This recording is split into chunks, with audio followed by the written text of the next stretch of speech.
Welcome to the Outer Realm with Michelle DeRoche and Amelia Pisano. Airing live on the United Public Radio Network, 105.3 FM in New Orleans.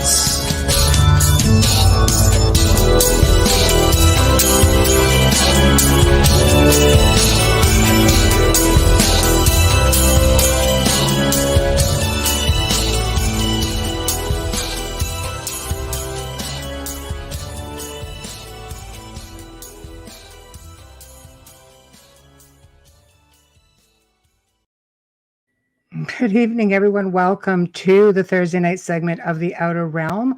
We are broadcasting live here on the United Public Radio Network, 105.3 FM from New Orleans. We are fully sponsored by the amazing people at Folgers Coffee, who have been a part of our journey since day one. So huge thank you to Folgers. Another big thank you goes out to Dr. Snick, the sonic surgeon, aka Justin Snicker, an award-winning composer of Halloween, horror, sci-fi, and dark wave electronic music, which can be found anywhere that good music can be found. So thank you, thank you. Two great sponsors. We can't ask for better.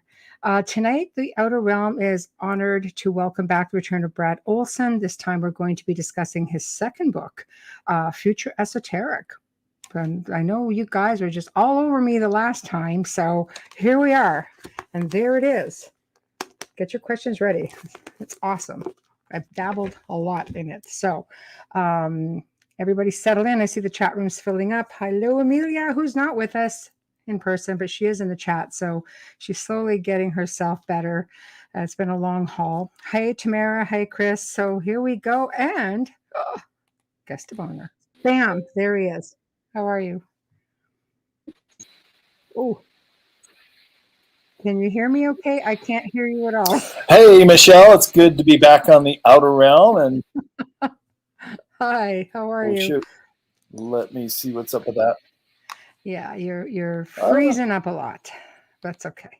Hopefully, maybe it's just all this power zone you're in. Could I be still quick and just come right back on? Yeah, absolutely. Let me just jump right back. Okay.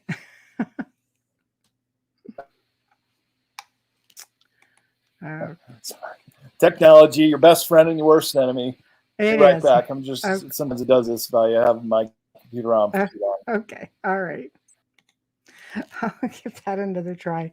He's at a conference, UFO conference. So maybe he's got some weird, crazy vibes over there. I'm not sure. Anyway, everybody load up. Yes, Bubbles is here. And everybody's chiming in for Bubbles. Here we go. Hello, Bubbles. And we've got, hope you're feeling better, Amelia. So everybody, this is going to be good. And again, Amelia, I can't see anything in Twitter, so only the usual feed here. Hey, Ken, nice to join us. So yeah, we're on UFO Paranormal, UFO Gods and Extraterrestrials on YouTube. We're on the Outer Realm Facebook. We're on Canada's Most Haunted Facebook.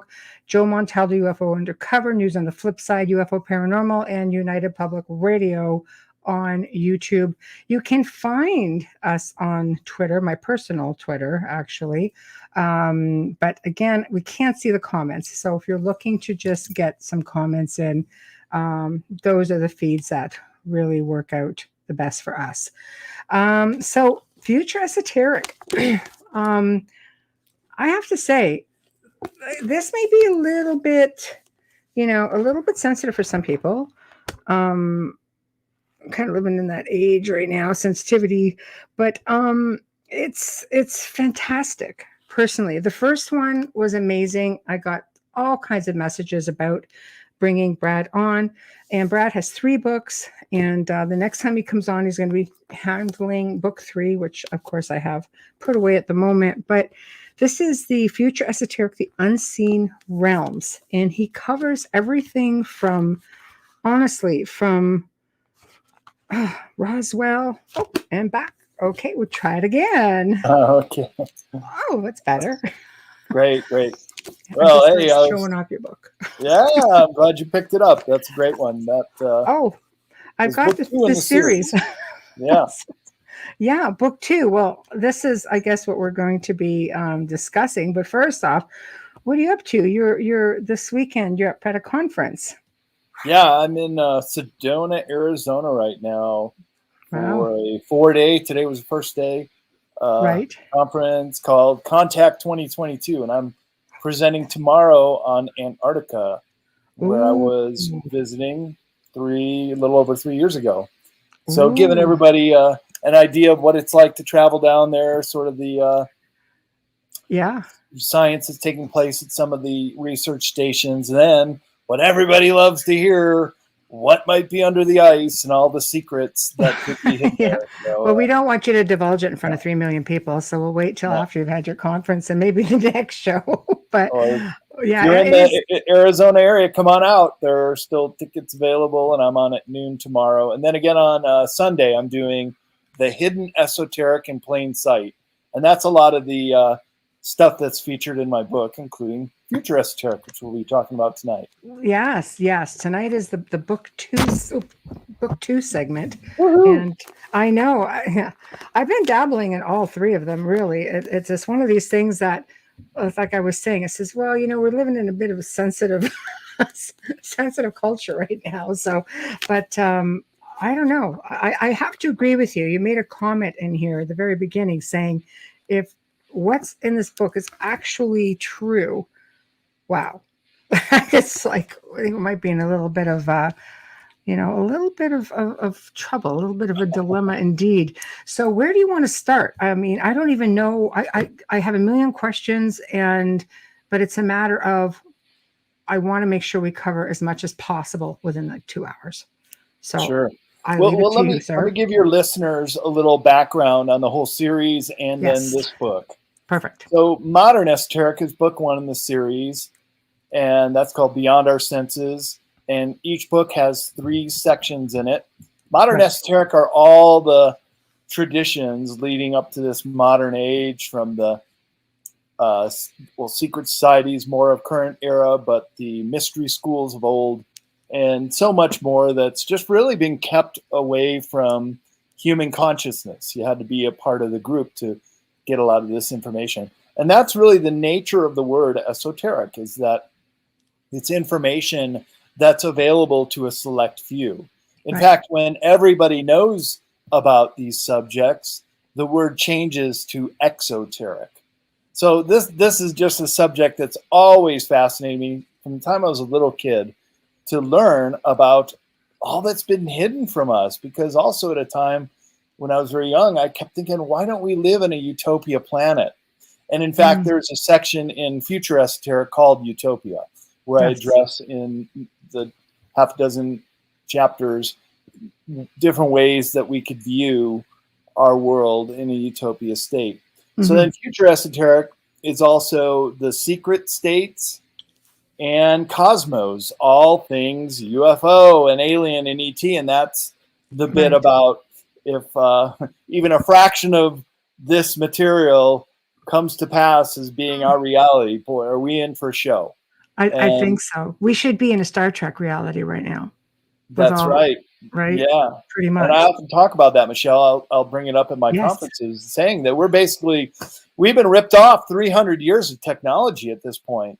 And Right. we should actually be at that point in Star Trek where we're going around and exploring the galaxies Yeah. as a peaceful, benevolent race who's just collecting information for science, as they did in the Star Trek series, which, by the way, is humans 300 years from now. That's when the original Star Trek series takes place. I really hope it doesn't take us 300 years to evolve to that point, which I guess, when you talk about that, before we get started, we've had the congressional hearing on UFOs this past week, and it still feels like, okay, they're opening the door a little bit, but it just feels like it's in small spurts, like it still doesn't feel like we're getting anywhere soon, right? So I don't know. What are your thoughts on that briefly before we get to the book? Do you think it's just another give them something, but really it's nothing? Well, any kind of disclosure is fine, even if it is very still classified and they're only just giving us a little glimpse. At least they're talking about it, right? So that's the important thing. Right. So it used to be called the drip, drip, drip of disclosure. Now it's kind of like a steady stream. It's almost every day we're hearing something from one source or another. Now a congressional hearing bringing it up and talking about it. So that's a good thing. Right. What we're waiting for, though, is for the full dam to break that'd be and nice. to have meaningful contact with extraterrestrials and just bring it out to the open so everybody knows. It should no longer be a secret. Do you think one of the chapters in the Utopia section in Future Esoteric is called The Age of Transparency, when everything is just known by everybody. In fact, part of the onus of the age of transparency is on us, that we will need to be open to these concepts. It's kind of like the whole idea of when Columbus first arrived in what is today Hispaniola or Dominican Republic. Was his first landing to the New World in 1492. And it was said that the native people could not even see his ship. And so this is very analogous to UFOs in our skies. What if they're there and we just can't even see them? Or perhaps they're not letting us see them. So it was not until the shaman of the Tiano Indian tribe were able to say, hey, there's something out there. They're coming ashore in their ships. They treated them like visiting gods, and the whole tribe basically fell to their knees in worship of them. And that is exactly what the extraterrestrials do not want us to do. Right, because it didn't work out so good for South America. Let's put it that way, you know, with that endeavor. So in saying that, do you think we're ready? I think we are ready. Yeah, I think it is the zeitgeist of the age. It is the period we live in. It's the most amazing time to be alive. What's the old saying from China? That you're blessed to be born, blessed and cursed to be born in interesting times. Yeah. And so it could be a blessing and a curse for some people to have this experience, because the religions of the world, most especially the Catholic Church, have done examinations on what disclosure would do to their faith and to their religion. And they basically found out that it would render it as inconclusive, that it's going to be irrelevant to their parishioners once extraterrestrial contact is known and made. Because why do we need religions anymore? They're telling us that we live in this heliocentric world where they even thought long ago that the sun rotated around the earth, that we're just the center of everything. Well, now, of course, we know that's not true. And now we know that there is. No, we're not. I had a little puppy who thought she was the center of everything. I thought so, too. But you know what? Not so much. So, okay. So let's jump to the book, because I know some of what you're talking about is in here. So why don't we just pick a starting point? Because I mean, there's so much. I wrote down a bunch of topics, and I just want to hear basically as much as you could cram in there, because the last time a bunch of people went and bought the book that I kept flashing around. I know. So I know. So here we go. Flashing it around. So let's All right, students, gather around. That's right. Here we go. Talking class today. Oh, by the way, I'm in Reverend John Polk's apartment here in Sedona, and he does nightly UFO tours right from his front porch here. And he might have some people coming over tonight after the show with his night vision goggles. And his motto is, here he is, your money back if you don't see a UFO. And how many times have you refunded? Never. They see them every single night here. It's just amazing. I'm not wrong. Well, I shouldn't say that. We see a lot here too, but I mean, obviously not as much as he does, if you can guarantee it. Where are you? Where are you at? I'm actually in Niagara. Oh. We stream out in New Orleans, but I'm in Niagara, and UFOs are very abundant here. You're close to the Bridgewater Triangle up there also. Sure. I don't know about that. Anyway. Yeah. Carry on. You have the only statue of Nikola Tesla in the U.S. is in Niagara. It's in Canada, actually. In the Canada side, even. So we don't even have one here in America. No, there's even greatest inventor of all time. There's a boulevard named after him too, Nikola Tesla Boulevard. Oh wow! Yeah, we really dig him. Well, of course, I feature him very prominently in all three esoteric guides because his breakthroughs in technology are still, to this day, being fully backward engineered and understood, because he was just a man so ahead of his time and deserves all the credit we can give him. I mean, look at the FBI files. If you go into the vault on their website, and it says that he was Venusian, and he was brought here by two extraterrestrials from Venus. I hate to say, so much ET, but two beings from Venus, and brought him into the Tesla family. And according to the FBI and their records, that they would come in and check on him fairly regularly. And their technological Venusians are supposed to be very technologically inclined. So if you start thinking about it, it's like, Probably feed him information too, that he turned into inventions and patents. Yeah. It's really interesting you brought up the Venusians, because I'm speaking at a conference in July up at Mount Shasta called the Mount Shasta Summer Conference. And John Polk, in fact, will be up there too as well, doing his UFO tours. And there are several Venusian contactees that speak at this conference.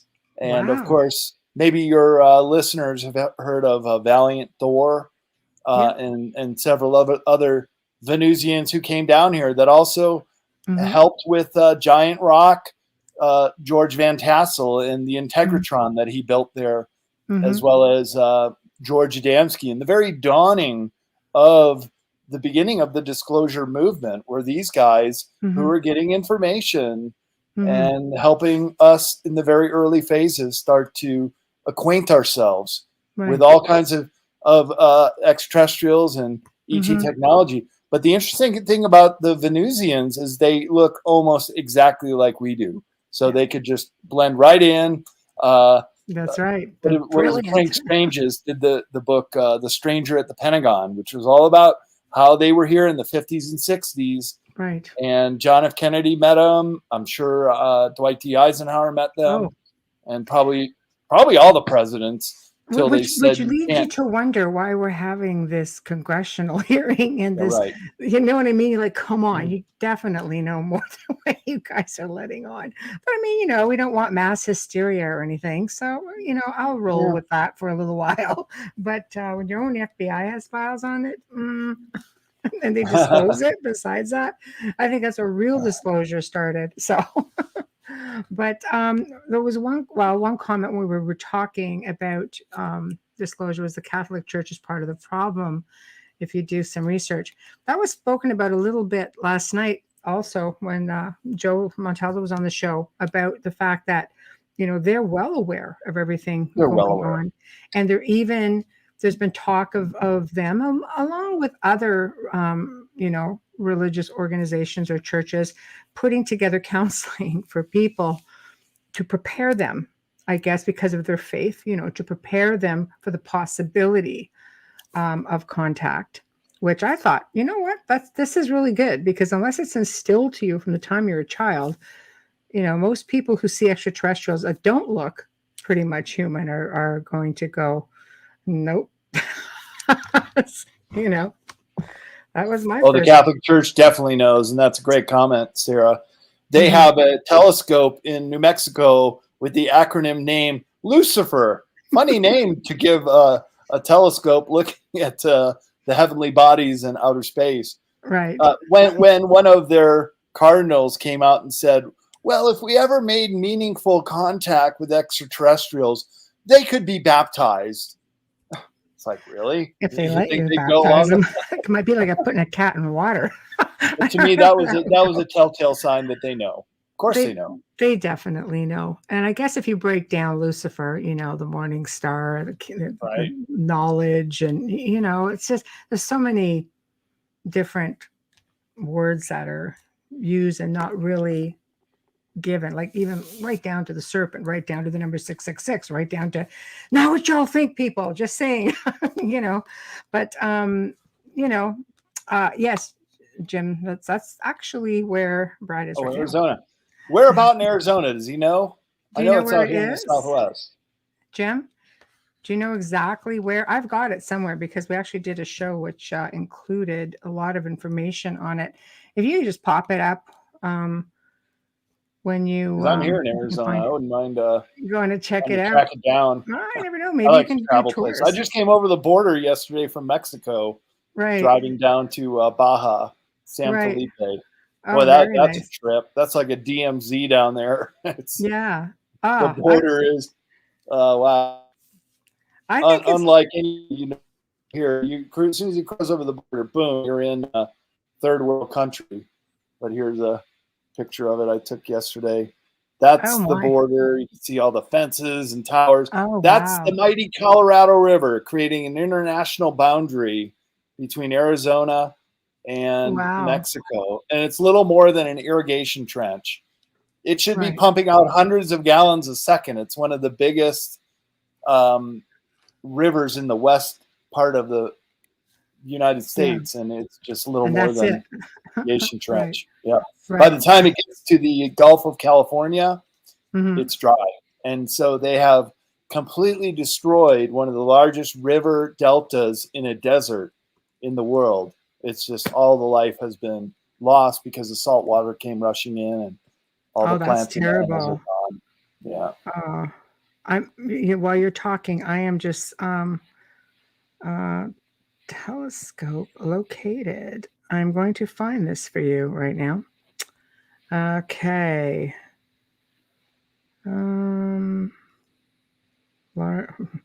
Lucifer instruments helped us. Blah blah blah blah blah. Lucifer, Vatican Observatory on Mount Graham in Stafford. Does that sound right? That's right. The Vatican has an observatory in Arizona manned by Jesuit astronomers.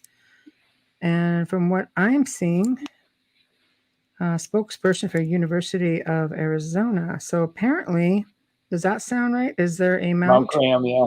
Graham? Where's it located, though? Right next to the observatory. The large binocular telescope, which happens to be right next to the Vatican Observatory on Mount Graham in Stafford. Yes, they have a Vatican Observatory in Arizona. Yeah, so they sure do. Yeah. I'm gonna look it up. Yeah, absolutely. Yeah, so let me find you some coordinates. I'll beat you to it. Well, it is. Okay, all right. It's down. It's kind of close to New Mexico. I wasn't that far off. Oh. And it is near where the great William Bill Cooper lived in Eagan. He lived in Eagan, Arizona. I've been meaning to go down there too to check out his home. But so Jim says it's located Mount Graham near Tucson, Arizona, at an altitude of about 3,200 meters. You can't get much better than that for directions. Thank you, Jim. So yeah, there it is, Mountain Peak, Mount Graham. Yeah, it's kind of between Phoenix and Tucson, but closer to New Mexico. Wow, might be a road trip back. Yeah. You know, you're an adventurous guy. It's closer to Mexico. Yeah, he says that too. Closer to Mexico. Yeah. So, well, there you go. You might be able to check it out every day, don't we? You do. I think kudos to the Catholics. You know, they have up-teen amounts of funding. I think if they're prepared to do the research, I think it's great. But I guess the big question is, how much of the research will they share, if at all? So southwest of Tucson. Yeah, there we go. So, yeah.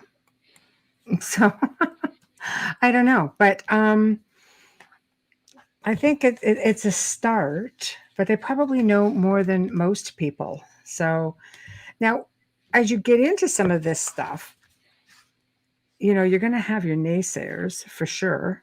And when you talking about some of this, they're just like, who is this? These these people, these extraterrestrials from Venus who helped us do what? Why haven't we heard about it? Why haven't we?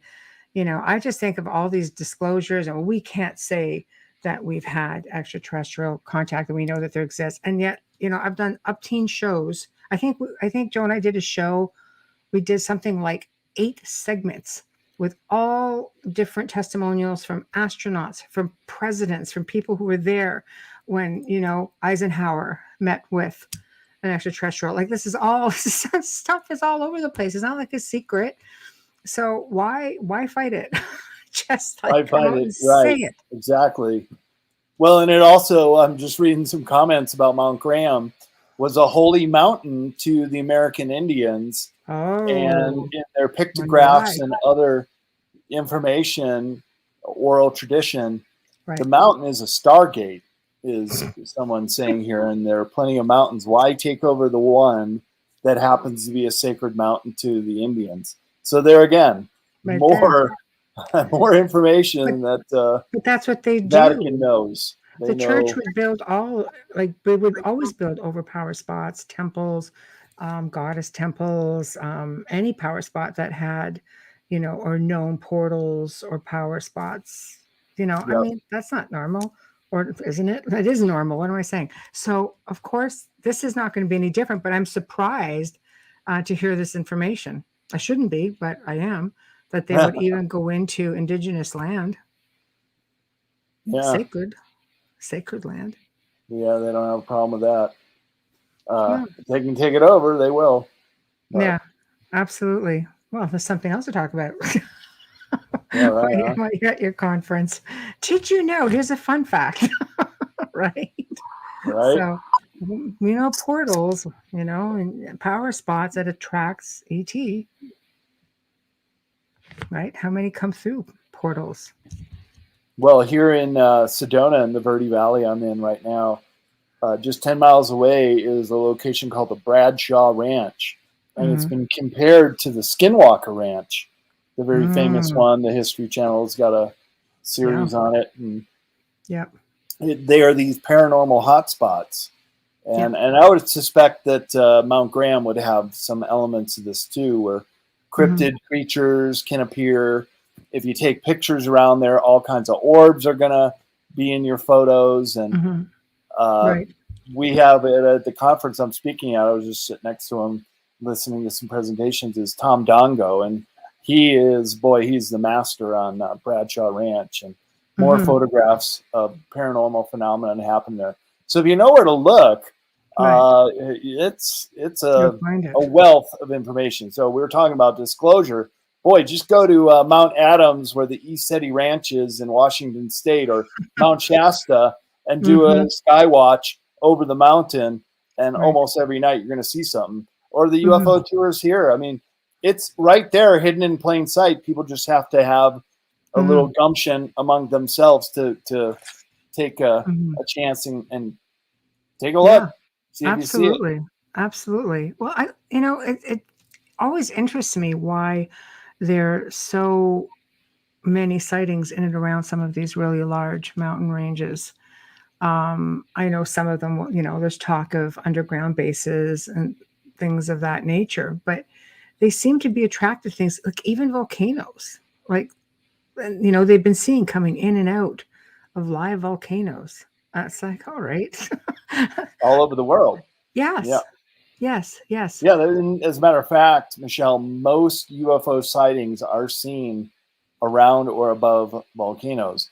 Begging the question, why? Right. Perhaps it's tapping into the heat source that comes out of volcanoes. Perhaps they have a way to transfer through the mountain and get into the large cavities that exist at volcanoes. And that's where the mythical Talos in Mount Shasta and other civilizations are said to reside. The neck of Mount Shasta, by the way, goes down 400 miles into the earth. And it's not just the Telosians. The U.S. has a secret base there. The whole eastern side of Mount Shasta is a military base and is inaccessible. But it's said the reptilians have something down there and other ETs as well. So I get into some of this in Future Esoteric. I also wrote another book called Sacred Places North America. And, it's just hard to deny that a lot of these places have these kind of paranormal encounters and activity all year round. Mm-hmm. And that's what makes them a sacred place, just like Mount Wilson down there in Arizona. I mean, where the telescope is. There's just so much to these places that it's worth taking a look and spending some time there. There we go. Didn't Jimmy Church claim to see a huge doorway a couple of years ago on Mount Shasta? It was actually on Mount Adams that they got a picture of it. And so right after that happened, I was going up to Esoteric Ranch, who it's owned by James Gilliland, and he's a lifetime contactee. And he was having me as a speaker at one of the conferences up there. Mm-hmm. So one day I went hiking up there because we saw him the night before, just lights coming and going into this doorway-like region. And so I'm a athletic guy. I wanted to hike up there and see it for myself. So I got up to about 10,500 feet, right about the tree line. Right. And we looked over the side of the mountain. It's the western-facing slope of Mount Adams, and it's just such an inhospitable terrain. I call it the zone of silence because there's nobody in there. The lava rock is so sharp it'll cut your boots up, and they're just sheer walls to keep people out. Nobody goes back there. People don't realize this, and I talk about it in my Antarctica talk. There are parts of the world that no human below the ice of Antarctica has ever really seen what's down there. And there are other regions like this western flank of Mount Adams that are so hard to get to. You could probably fly a drone over it. That might be the best way to survey it. So I came back down and I said, wow, James, there's no way that those are flashlights or Jeep lights. There's no roads back there or anything. But we see these lights coming and going. I said, has anybody ever gotten back there? Because it's really hard to go. And he said, well, there was a guy a couple of years ago who was a really experienced mountaineer, and he said, I want to go try to find this door.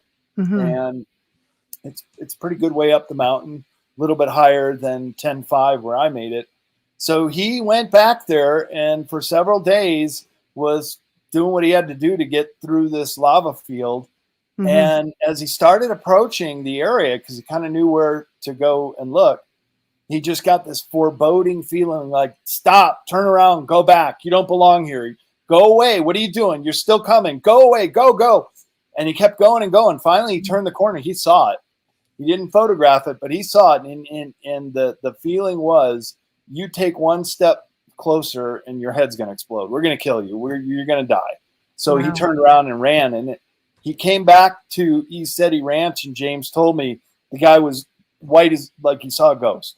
Wow. And it took him a couple of days for him to tell him what happened. And that's pretty frightening. That's pretty frightening. And you know, they, like anyone else, have a reason to protect what they consider their realm, this zone of silence, this area that humans are not meant to go. So he's getting telepathic messages, basically. I mean, at least he knew enough to heed the message and leave. Do you think, with that being said, that all this money and the space race, as I call it, all this money being pumped into this, do you think it would be better suited to be exploring areas like this in Antarctica and, you know, deep sea exploration? There's so much we haven't even touched on this very planet, but yet everybody wants to go to the stars. I mean, I get it, but this is your home. This is the planet that sustains you, that you know for sure will sustain you. You know, well, who says they haven't already done it? They're just not telling us, because good point. with these kind of budgets. Well, in the book Future Esoteric, it starts out with a section called Secrets. Right. And it goes into the black projects and the siphoning of money and how they've been backward engineering this technology for quite a long time, almost a century. Wow. From what we even know. But then you have people like Ben Rich, who was the head of the skunk works at Lockheed Martin, in charge of backward engineering this. And on his deathbed, he had a couple pretty big revelations for us. And here's someone who knows his stuff, but he felt like Many others do, including Eisenhower, who gave the famous speech warning about the military-industrial complex. And I think Ben Rich was doing the same. But he was saying, we already have the technology to take ET home. And this is in the late 1980s, he's saying this. Right. And then he said that, we can't handle the truth, that they have technology that is many hundred years in advance, like our Star Trek future that's being withheld from us. And I think that's why he had second thoughts about taking this information to his grave. And what does he have to lose on his deathbed to make these confessions? Because, of course, he's done many non-disclosure, non-compete forms that he had to sign. And when you're almost dead, what do you got to lose? What are you going to do? Come and kill me? Well, I'm going to probably die in a couple of days anyway. So yeah, exactly. Do you think that there are many people in the 1% that are living the Star Trek life, basically? Well, that's what a lot of the super soldiers have to say, is that there is this breakaway civilization, and that one of the breakaway civilizations is this interplanetary corporate conglomerate. Right. That's a name Corey Goode has popularized, but others have used it as well, and saying, yeah, the corporation. Kind of like the movie Avatar. Remember how that was a big corporation that they were all working for with the whole planet Earth, and they're out exploiting planets. Well, that could also be, that's like timeline 2, future of humanity in 300 years. That's if things go totally awry on the timeline that we're on today. Of course, the timeline we want to have is the timeline 1, where we reach a golden age, where we reach the potential to have a utopia civilization on this planet. And that's what I explore in the final section of Future Esoteric. Of the book. Right. Well, I mean, let's get into, just because of everything going on in the world right now. Obviously, you have a lot talking about this Great Reset, New World Order. New World Order, to me, sounds like, I don't look at it like everybody else, within reason. I think if we want to get into some kind of a galactic federation and existence, become, after all, we're Earthlings, we're, pretty much. So is it better to get into a proper one world government to be able to get into a planetary mindset, into a planetary organization? I'm not talking about one world order where, we're all brought into slavery here. I'm talking about, does it not make sense to have a one government? Does it not make sense to have one currency, if we can all agree on what that is? Or how about no currency? How about the end of money? And that's also a chapter in the Utopia section. Because in Star Trek, there is never a scene where people are paying money either to each other, or if they say chocolate shake, they're not depositing tokens into the replicator, which produces the chocolate shake. It just comes right up for them. Right. So part of the Great Awakening, which will lead to the enlightenment of humanity, is this age of transparency, where, yes, that's about the only way it could work, Michelle. But just like the word Illuminati, which means the enlightened ones, that word has been hijacked.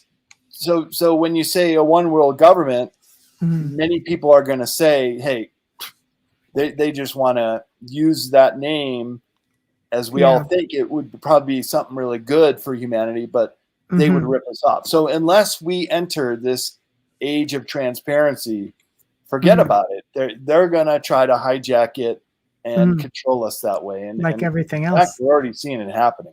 Oh, absolutely. Absolutely.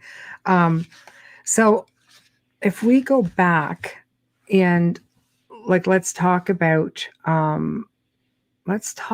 reverse engineering. Let's talk about some of the things that, again, I'm only touching on it because of the recent, I'm getting a lot of questions about this congressional hearing and such, but this is something that we've been doing for a long time, right? Which apparently started, there's a lot of stories, reverse engineering is going back to, World War I. of course, World War II. But have they actually achieved, flying crafts? I don't know. Now we know they have, because most of us can't even tell the difference. They've mastered it to the point of even the drones are massive. And what are we really dealing with? Are we dealing with, military abductions? Are we dealing with military sightings? Are we dealing with extraterrestrials? And it's really, it's easy for them to mask everything because they've pretty much achieved it all. So it's easy for them to say, no, this is us, this is us, this is us. Be scared of this, be scared of this, false flag, false flag. Like, Right. What do you believe, right? Well, that when they do that, they're obviously not doing it to benefit humanity. They're doing it to scare us, to keep us in a fear state, because then we're controllable. Right. See, when we're happy and in a good mood all the time, then you start to see things for what they are, and the coincidences and the synchronicities start to pick up, and good begets good, and it just carries on in a forward motion. And I saw one of the comments about Bob Lazar. Yeah, I'll bring it he's back been up for you. vindicated. Bob Lazar spoke that he was working on backward engineering these craft way back in the 80s, and I've been on Coast to Coast with George Knapp, and I met him in person. We did an interview at UFO Mega Con a few years. He broke that story, and Bob Lazar was trying to be hidden his identity, but then he had to come out to protect himself. Everything he said has come to be true. So I would say follow what he said, even in those old interviews. In fact, he was talking about element 116, and I bring that up in several of my books, that it has been, since his time, replicated in a laboratory and proven to exist. So once again, a Bob Lazar proof down the pike. And so when he was working on these projects, he said that he was brought in by Teller himself, the father of the H-bomb. And it was because they were trying to open up a basketball size nuclear engine off of one of the craft. They were just going to cut it open, and kapow! It killed all the scientists. Wow. And so Teller had to find some new physicists to bring in, and one of them was Bob Lazar. So when he went public with this stuff, they were just out to blemish his name and take him off the record and discredit him any way possible. But there's still enough evidence out there to prove that he is who he is, and he went through the certain channels he went through to be in these programs. Yeah, he really got hit hard with, they really went out of their way to discredit him. But, I mean, astronauts and, especially from the Apollo missions, I mean, they've all come forward. Everybody's under a gag order. And you could see in some of those early interviews, they were told not to talk about anything. And you could just see them on camera. They just wanted to talk about it. And, a couple of them looked sort of, maybe we don't want to talk about it, like, is that really a thing? But you really did see that it bothered them immensely that it was being kept from everybody, because there was so much going on. And some of these astronauts went on to basically, they became the whistleblowers. They were reputable whistleblowers. Nobody really heard of Bob Lazar a whole lot before he basically came out with it and made it known as to who he was. So now we're looking at astronauts, and people were looking at them as being more credible. I mean, you even look at Bill Nelson, the NASA administrator. I mean, even he comes forward and says, yes, they're there. We know they're there.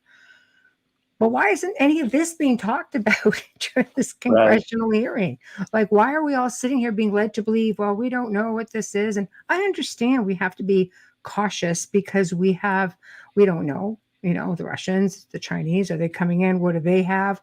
Report everything now. So it goes from say nothing to tell us everything, but we don't know. I'm just, everybody that's got one of these, seriously, right, are seeing more out there than what. Hello, everyone. I'm Jean-Claude Abian Mystic, and welcome to this. Sorry about that. Yeah. I have links open. I went to restarted my computer. A couple of them wanted to play. No, that's okay. So, yeah, no, but Yeah. yeah, we're at that age where people really just have to use their own ability of discernment Mm. on a lot of these subjects. And I say it in my first chapter called the Author's Karma Statement, that we've all had many experiences of our own, myself included, Mm-hmm. and you have to use your own discernment of what you hear out there. Mm-hmm. And a lot of times it comes from within. It comes from the knowing, the gnosis of knowing within that what you've experienced is very interpersonal. It's like about as unique as your own fingerprint. Right. Now, we just had a person give a presentation about dreams and talking about deja vu. And deja vu, according to Susan Morgan, who just gave this great presentation, is us dreaming of a future scenario. So when it happens, it's like this interpersonal, whoa, what is this all about? And oftentimes those deja vu experiences are just ordinary kind of occurrences that don't really mean anything to anyone, even yourself, but you have this feeling that something very significant just happened, a remembering of a dream you once had. So don't discount your dreams either. They could also give you really good clues of discernment into a lot of these unseen realms, is the subtitle of Future Esoteric. Yeah, I've always looked at deja vu as even, past life memories, or perhaps traveling while we sleep, just leaving the body, traveling. Maybe it's an abduction, an experiencer thing where, they're taking you somewhere, or they're moving you around dimensionally. And you just have little memories of that going around, fast forward in time, back forth, as I've had deja vus where I come up and it's just like I know I've been there several times, but you kind of wondered yourself, well, but because I've been there in life, or I end up you're traveling the other side of the world and thinking I can't possibly have had a deja vu because I've never been here before. But yet everything makes sense. It's like, no, that's about right. Tamara, deja vu is the post notes to let you know you're on your right path. There we go. So that. So what about downloads and visions given to you by ET? Because some people can't separate those from knowing whether or not they're in dream state or not. I had a psychic who was working on me. In fact, she was also a massage therapist. I'm getting this great massage, and she goes, I'm reading from you that you have these really intense signals and messages that are coming out in like packets. I didn't know anything about that the first time I heard it, but It's kind of interesting that downloads you could say, okay, I'm getting all this information coming in, either in my dreams or in meditation, or however it comes through to each individual. But don't discount the fact that you're also an antennae. You're receiving and you're giving. So it's a come and go, really. So if you're getting downloads, just also keep in mind that you're also probably emitting pretty important information out there as well. Right. Do you ever get that impression that you're also sending and receiving? I'm sure I do. I receive quite a bit. I always say that, I'm led even into my research, that I'm just led. I'll start off on one thing and I'll end up someplace else. And there are times I don't remember how I actually got there, but it's like, okay, obviously this is something I'm supposed to see. And it eventually ends up being pertinent to whatever it is I need to know. So I don't know. I always chalk it up as, the universe is such an interesting place. But so I'm going to back up, and I'd like to hit on the Fourth Reich. Oh, yeah. Great subject. It's a chapter. Yes. Yeah. Yes. So I know you have a very sophisticated audience in the outer realm who have heard of Project Paperclip, which was bringing in not dozens, not hundreds, but thousands of Nazis after World War II, not only into aerospace like Hermann Oberth and Werner von Braun, the father of rocketry that helped with the Mercury and the Apollo programs to put a man on the moon, but also into corporate leadership roles, also into the intelligence community, into the newly formed CIA, which was formerly the OSS, and 47 became the CIA with Reinhard Gehlen, who should have been in Nuremberg, as many of them should have been, put up on war crimes.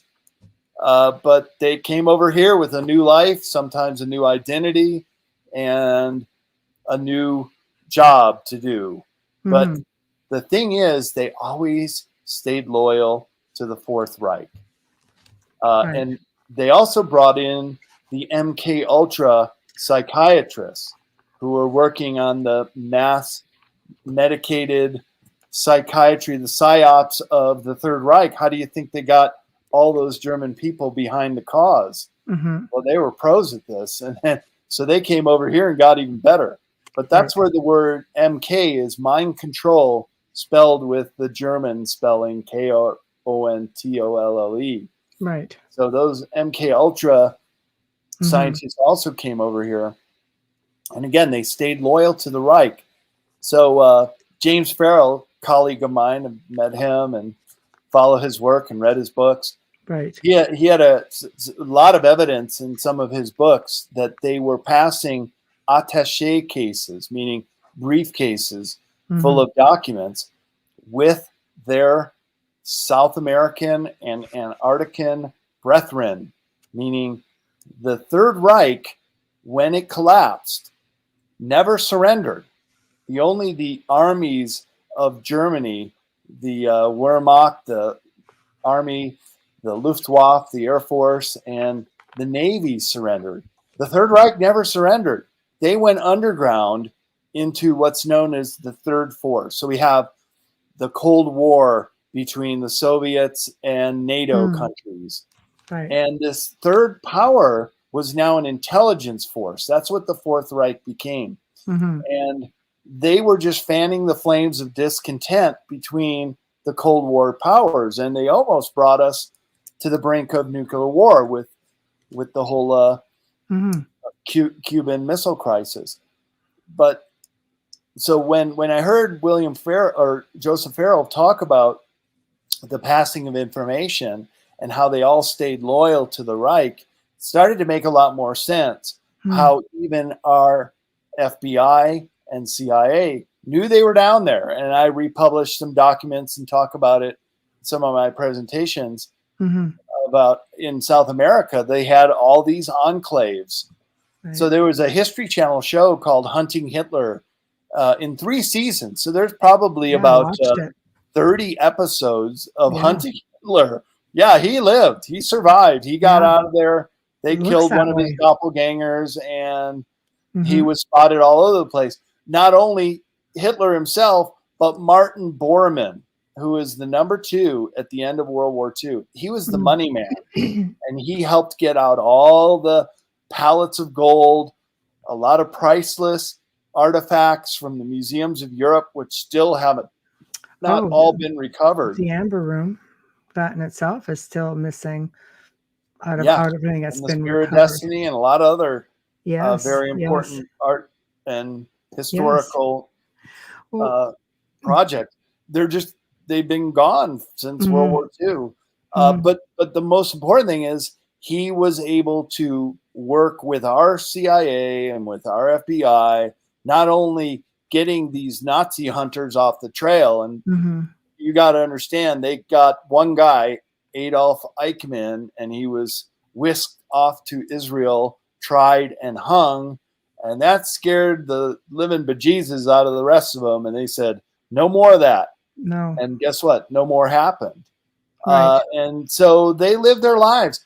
Look, Michelle, I was driving through South America 3.5 years ago, and I have my Lonely Planet book, and we pull into this little town, and there's really not much there in Bolivia. And hey, let's check the Lonely Planet. What does it say? Oh, there's an old lumber facility, and behind it was a little shack where Klaus Barbie, the butcher of Lyon, France, whisked out through the rat lines, is what they're called, largely given new identities and the ability to flee after World War II, relocated in South America, and Klaus Barbie, under a new name, lived out his whole natural life. Mm-hmm. Same with Joseph Mengele, that Right. maniacal doctor in Auschwitz, and many others Mm-hmm. that were never brought to justice. So you got to understand that this group survived the war. Mm-hmm. Not only did they survive the war, they left with immense wealth. And I think this is the backbone of the globalists we see today implementing their new world order, and so many other dastardly deeds that are being festooned upon the people. Mm-hmm. Oh, I completely believe that, because there's a belief system in place that Hitler was actually related to the Rothschilds, and if he was related to the Rothschilds, they would have taken him to Rothschild Island, right near Antarctica, and then bam, bam, Bob's your uncle, and you are living fine. So, so yeah, I could see how that could happen, and with the amount of wealth that was pilfered out of that war, they would have been able to finance pretty much anything that they wanted to, including this entire movement. So basically, you're saying this is sort of like the base of our shadow government. You got it. That's exactly what it is. Right. And anytime there's a shadow government, a secret government, which are chapters in Future Esoteric in the secret section, you cannot have transparency by the nature of all these secrets. So this is part of the problem we find ourselves in now. It has gone so deep and so comprehensive and so compartmentalized that it's hard even for insiders to get the full picture if you're one of those whistleblowers who come out with it. And so a researcher like myself, I'm just kind of piecing together what we can get and then trying to paint this mosaic, this big picture of what's really going on. And that's why it's a very much esoteric history, esoteric science, esoteric politics, in how they have managed to not only create this globalist world order, but are now implementing it with some very dastardly and dubious ways of going about it. Yeah, absolutely. Some of it's like hidden in plain sight. And this is an example. Timar says one of the national parks in the United States had rail cars with World War II German signs on them. That's like, why would you want to do that? I mean, I know you have a lot of whole naysayers about that. I was in possession of a personal collection that belonged to an officer who's also a dentist, and there's a long story about this. I can actually send that to you just to save time here. But the collection was private, and they had heard of this specific collection, but there were always just copies. And I happened to have all the original photographs because it came from like a doctor, dentist sort of thing. Things find me, and so I'll just leave that right there. But I eventually donated this collection, Holocaust collection, to a friend of mine who I think now it's going to end up in a museum, which is where it belongs. And anybody who says these atrocities weren't a thing, these are images I can never unsee. And, there's just a lot with that. To think that this could have come to this part of the world and to continue on behind the scenes it's just atrocious to me. Amelia, yeah, she's just, co-hosting from the chat room tonight. So everything evil is always hidden in plain sight. We need to be more observant. I think that's a big part of it, is we need to be more observant. When you talk about secret sciences, what kind of secret sciences are we talking, aside from just, reverse engineering? Because they had a fascination with a lot of weird, crazy things. Oh, yeah. Right? The perfect race, the twin thing. There was a lot of crazy things that they were into. Sorry, and they're not really crazy. They're actually starting to come out now as healing modalities, such as the Rife machine, which was using frequency to just shatter cancer. So everything in the world has a frequency. Yes. You and me, a resonant frequency is very individual to our DNA. It's very specific. just like every solid piece of matter, including cancer. Right. So if you find what that resonant frequency is, a certain kind of cancer in a person, Rife, who almost 100 years ago was using this microscope that he developed to look at that cancer, find what the frequency is, and then use these Rife frequencies to cure cancer. And he was having a 100% success rate before the powers that be came in and crushed him. And we see this time and time again. I mean, this is the story of Nikola Tesla as well. It is. But other secret sciences, and that's a chapter in Future Esoteric. Right. One that's really fascinated me, and actually I was on a Ancient Aliens TV show talking about auditive levitation. Yes. And the example that I give in the Secret Sciences chapter was about a doctor from Sweden who was asked to come out 100 years ago to a monastery in Tibet. There was certain Western medicine treatments that were actually beneficial to the Tibetan people, and he cured a very high level lama who was very grateful and said, well, now we'd like to repay the favor and show you something that we do here. And it is along the lines of auditive levitation. Some of Dr. Jarl's illustrations I reproduce in Future Esoteric. In some of the in the Secret Sciences chapter, in the back of the chapter, I always have illustrations and photos.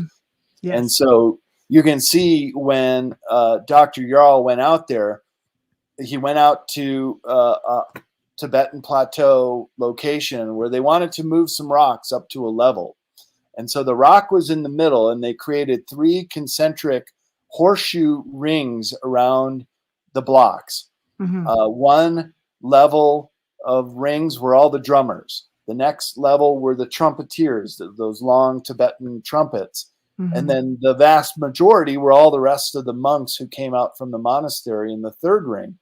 And they would start this melodic chant, rhythm, frequency through their voice and through the drums and the trumpets.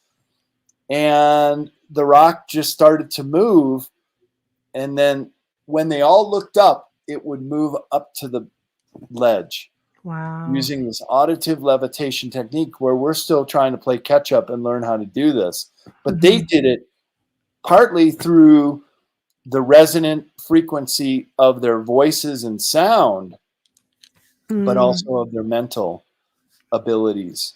And that I found out recently was also part of how they did it, is that they were all latched onto it mentally. So when the boulder started shaking, then they looked up and they were actually visually placing it up on that ledge. Wow. And then an ox-drawn cart would come in, they'd place another rock and do it all over again. And he saw them do it half a dozen times. That's discipline, because you have to work as a collective to be able to have that kind of focus, which is like amazing to me. But I mean, everything. I mean, frequencies do heal, on so many levels. I think, we actually have medicine talking about that a little bit now, but, we don't get the full gambit like many of the spiritual people do. So, I mean, that's what you're talking about, is an entirely different level. And it's just phenomenal to me. Makes you wonder, have you ever heard of the, what is it, in Florida, the Coral Castle? Yes. Yeah. And there's that same theory that he was able to levitate some of these stones. That's, kind of what went around with that. What are your thoughts on that? Do you think one man could have done that? Well, he did. And he famously worked alone in the middle of the night. His name was Ed Lee Scalin. Yes. And I was speaking at a conference a couple of years ago, and I said, oh, you got to take me down to see the Coral Castle in Florida. Right. And my host did. She was very gracious, and she'd never been there. It's amazing how many people live in Miami and have never been to the Coral Castle. And get this, Michelle, the Coral Castle is the only modern megalithic building in the world. Really? Only one that's built in the last 100 years. Wow. And it was built by one little guy who's only like 99-pound weakling from Latvia. And he built this whole complex called the Coral Castle in devotion to his Sweet 16, this woman from his home country who stood him up at his wedding. Wow. And so he moved out here. Yeah, he was a heartbroken guy. Aw. But he had it in him to build single-handedly this megalithic stone complex. And he would quarry the stones himself. It was originally at another location, and he needed to move it to the next location. Yeah. And so he ordered a flatbed truck to show up at the first location. And they said, well, we'll give you a hand moving those stones. He says, I don't need it.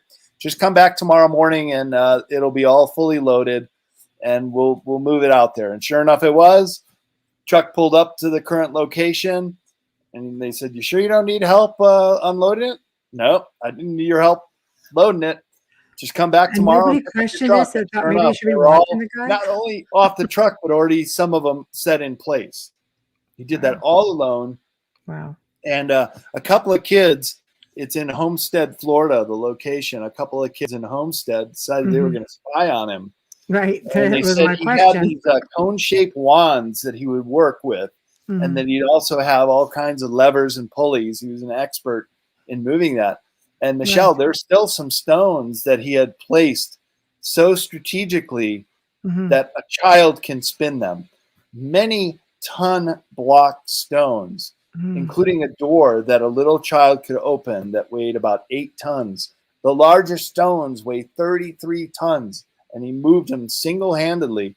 Wow. Not only did he place them in this closed perimeter megalithic wall structure with his own little small castle there where he lived, but he also created astronomical alignments. So he put up obelisks, which would be able to watch the movement of celestial bodies. So the guy was in tune to something allow him to do that. And when questioned, he said, how did you do this? He would never give away his secrets. The only thing he said was he knew the secrets of how the Egyptians built the pyramids in Egypt. That was the only clue he gave. Right. So clearly some kind of reincarnated, ascended master I would the think knowledge. So. Yeah. Well, you sure tapped into an ancient technology or a futuristic technology, but it's just one of those stories that is just so fascinating. Something else that's really fascinating you touched on a little bit was the looking glass. Now, when you talk about the looking glass, are you talking about the looking glass in general? Are you talking about the chronovisor? What is your whole take on that? Because we've had some people kind of dabble with it, but apparently this is a resurgence. Like the people that is a resurgence. Well, first of all, looking glass comes from Alice in Wonderland. Yes, that she had a form of looking glass, and I think the projects borrowed that name. Looking glass is kind of like an umbrella term. We have many different time travel as well as devices that would let you peer into the future or the past. Right. Well, now the future is nothing but a series of probabilities, so it can change in time, and that's what the chronovisor was originally developed to do. Right. And then the aliens who did a demonstration for some of our generals in 1964 showed them the yellow cube, and that is what's featured on my third book in the series, Beyond Esoteric. That's a representation of the yellow cube. Yeah. Yes. We talked about that last time. So if your listeners want to go back and get that interview. But so even the Stargate technology, and I reproduced an image of the Stargate, which was discovered in Egypt over 100 years ago. That's one of the looking glass technologies, just to use a broad general term to describe it all.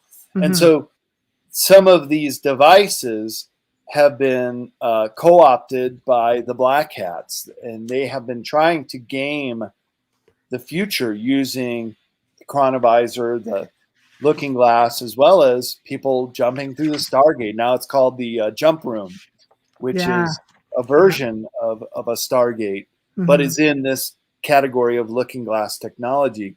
And they've been using it to try to game us onto timeline 2 scenario.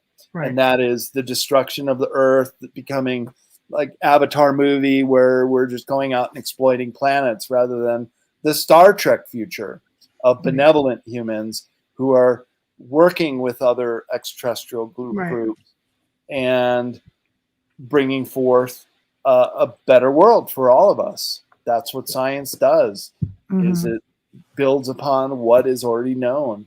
And so the looking glass technology has now been co-opted by the white hats, the good guys. And there is this group now called the Guardians of the Looking Glass, who are putting out warnings, about things to come, false flag operations. The first one that they highlighted was last month, and they said that there would be a shooting, a big kerfluffle in New York City, and it needs to be curtailed because it's going to be blamed on the Russians, and they're going to try to use it as a way to get Americans to believe that we need to fight the Russians in Ukraine or whatever else. That's the thing about false flags, is they're always just trying to blame it on a perceived enemy, but it's a state-sponsored terrorist. And what happened in New York City last month was there was that shooting in the subway, and the guy was wearing a gas mask, and he was trying to gas them, and he was shooting them up. 29 people got injured. Fortunately, none died. That false flag was largely derailed. Notice how we don't hear a single peep about that in the news anymore. Had it gone the way they wanted it to, it would be still, I'm sure, we'd still be talking about it. Right. So the Guardians of the Looking Glass are actually using the Looking Glass to say, being a little tattletale and saying, here's another false flag we got to watch out for. So the one in May, which could still erupt, is an anthrax scare in Washington, D.C., is what they said. Now, just the fact that we know that it could occur is how we can prevent it from happening, right? So the skeptics will say, well, you're just saying that this is going to happen. It never happens. And so what are you talking about? We know you're really stopping it, and it's really a thing. But what people don't realize with the Guardians of the Looking Glass is allegedly they are ex-military who were made privy to this technology pretty early on, and just sort of let their site go for a while, like without, really doing much with it. But then again, this resurgence, all of a sudden now they're like, what is going on? Everybody's tuning into them. So obviously people want the truth, and we can't rely on mainstream media. Right, I know. What I always say is, hey, if you want to get the perspective of the globalists and let them tell you how to think, then knock yourself out. Go watch all the mainstream media you want. But to me and you, and I'm sure your listeners, is just one big waste of time. You're not getting the truth at all. You're getting propaganda. I have a friend, mine in San Francisco. We talk about these things, and he grew up in the Soviet Union. He said, in times of Soviet Union, we knew it's propaganda on Pravda. Everybody knew it, and it was just a big joke. But you here in America, you get your propaganda too, but you don't even know it. And that's pretty true. Most Americans don't even, they watch mainstream media. Oh, I watch Fox because that's the opposing side. No, it's not. It's all controlled opposition. Really, it's all really pretty much the same thing. There's a formula, so like most television, there's a formula. All your favorite shows have a formula. If it's a certain genre show, it's going to have a certain formula. I know this. I've spent 20 years working in television. I can tell you there are formulas. So I completely agree with you on that. I mean, there's a lot of documentation even as to how governments and militaries use the media as a tool. So if that's out there and there are actual, documents on this or papers written on this, and I think you have to maybe consider that it's a possibility, if anything, Amelia says, out of all the tech geniuses and Nobel winners, who, in your opinion, got it right? That we heard of. Well, Tesla was never nominated for sadly. Nobel. He should have got one. But he's the tech guy who. I don't even know if I have an answer to that, because it's controlled opposition. If you do the kind of science that the globalists want you to do, then you'll get a Nobel Prize. I have a chapter in Future Esoteric in the secret section called Media Manipulation, and I do have links and resources and documents that I drew from to write this chapter to show how much has been manipulated, and Yes. it's all just fantasy. Don't even bother with it. Right. Here's somebody I should connect you with, and I'll fill you in on it later. Mockingbird Media, owned by Deep State CIA. The truth is coming from whistleblowers, and we all get gang stalked and death threats. Yep. Good point, Penny. We sure do. I'll connect you to later. Here's the thing. I'll message you later, Brad. So you'll love it. Well, here's the thing, Michelle. They got all the money in the world. They own the printing machines and the Federal Reserve and all the central banks around the world. So they got control of the money. Yeah. So they can hire and buy and pay for all the judges, all the politicians. They're all in their pockets. Yeah. And by them, I mean the globalists, this council on 300. And I just had a really great conversation at the conference today here in Sedona with someone who knows a bit about these things. And my question was, because he says he's in constant contact with benevolent ET groups. And my question was, who really runs the world? And he said, yeah, it's a council of 300, the ones we've heard about, this Davos group. You know, you could look at the Rothschilds and the Rockefellers. They're really more the colonels to the real generals who he said, who's really running the planet? He said it is the reptilian agenda. That's why things are so sex, drugs, and rock and roll in the media. They just love that. They love us. To be incited to violence. Yeah, sex and violence. Yeah, blood ritual. Do it. We want to see it. We want some of that. They get off on it. That's called louche. That is our human emotion, which is actually food to them. That's how sick and dark and deep it goes. That's why the subtitle of Beyond Esoteric, my latest book in this series, is Escaping Prison Planet. Because we absolutely have to know the ways and the means that they're using to manipulate us to get what they want. And in many regards, humans are just livestock to them. We are just chattel. Much in the same way that we have cows and pigs and chickens in our, you know, they're our livestock. Well, we're livestock to them. So there's a chapter in Beyond Esoteric called Being Aware of Predatory Species. We like to think we're on the top of the totem pole, but we're not. Right. And they will come for those that they want to consume, which are mainly adolescents. Because you and I, Michelle, we've been alive long enough. We've accumulated so many toxins that they expose us to. We're just tough. Yeah, we don't taste as good. Yeah. Unfortunately not. So congratulations. You made it this long. Might as well keep going. I know. I'm sour. That's you. what it is. A little volatile and too sour. It's funny because even when you go back into back in time to the Gnostics and the Gnostic teachings, they spoke of beings called archons, which were right, and they would literally feed off of the energy of humanity, and they would cause all this negativity because they needed that to feed. And as you learn more about them, you kind of wonder, are we one of the same as the reptilians who are here, aside from the difference that archons apparently they can't survive here, they can't make it here. Right. Let's unpack the archons a little bit, because this is really important for people to understand. Okay. It's more of an archonic network. And I would say on the top of that archonic network, let's talk in terms of a totem pole again, are once again the reptilians. Right. They are the controllers of the archonic network.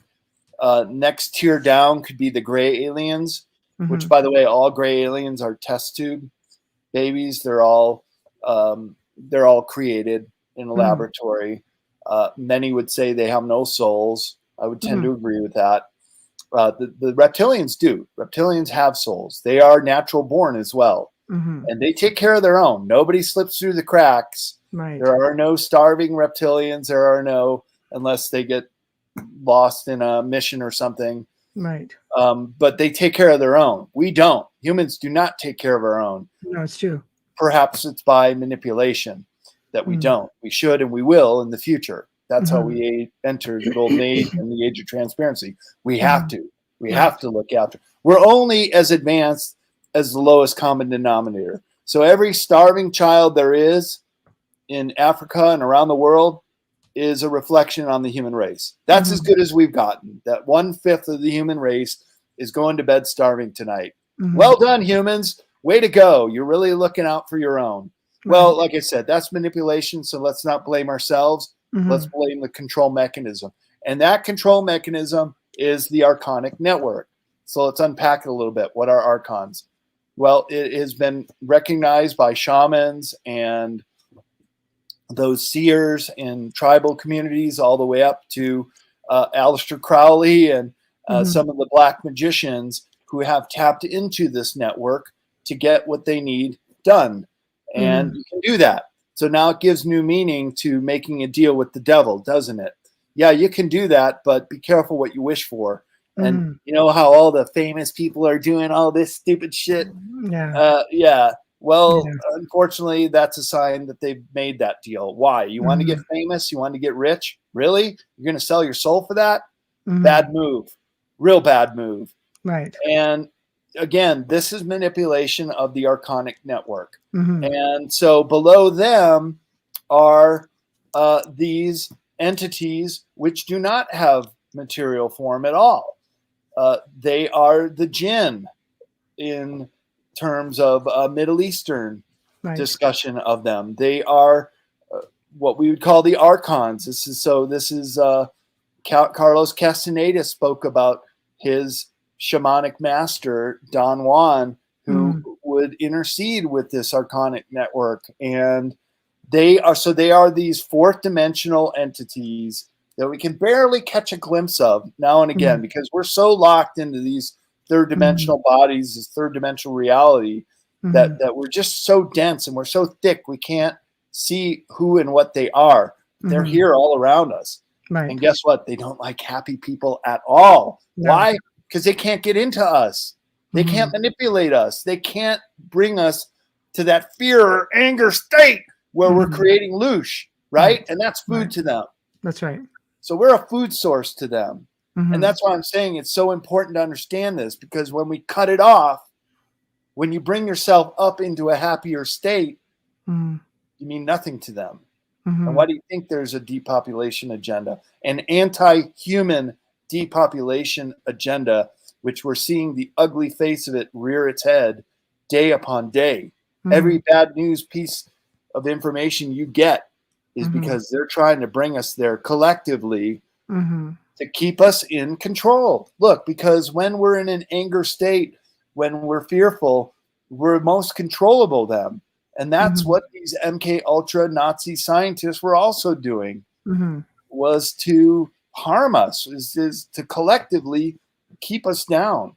But the Great Awakening is all of us understanding what they're up to and saying, no more, not me.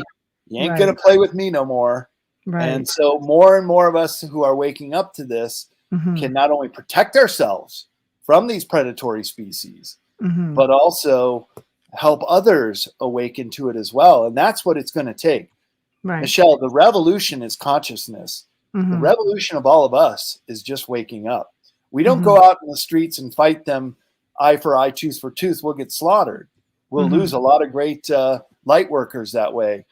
We just have to wake up and laugh at them and make fun of them. High vibes, as I say.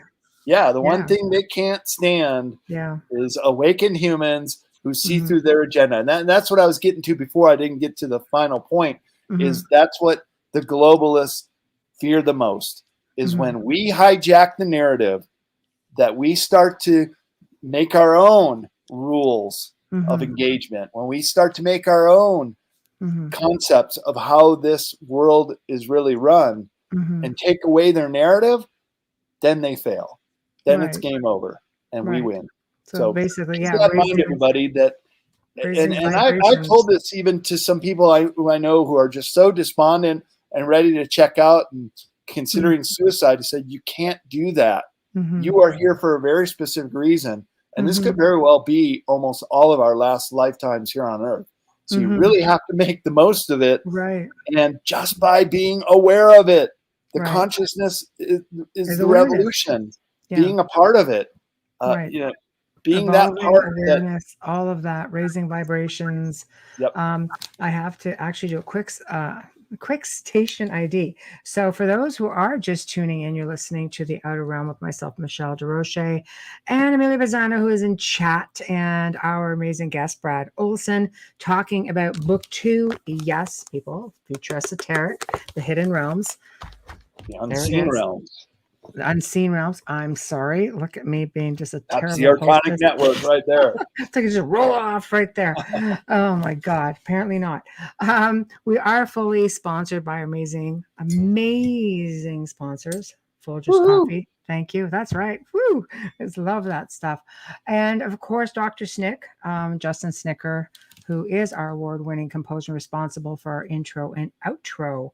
And tonight, oh my gosh, we're just talking about all kinds of things. And man, I don't even know. I mean, there's still so much in this book, and we've got like a half hour left. But I'm going to fast forward a little bit because I do want to try to get more.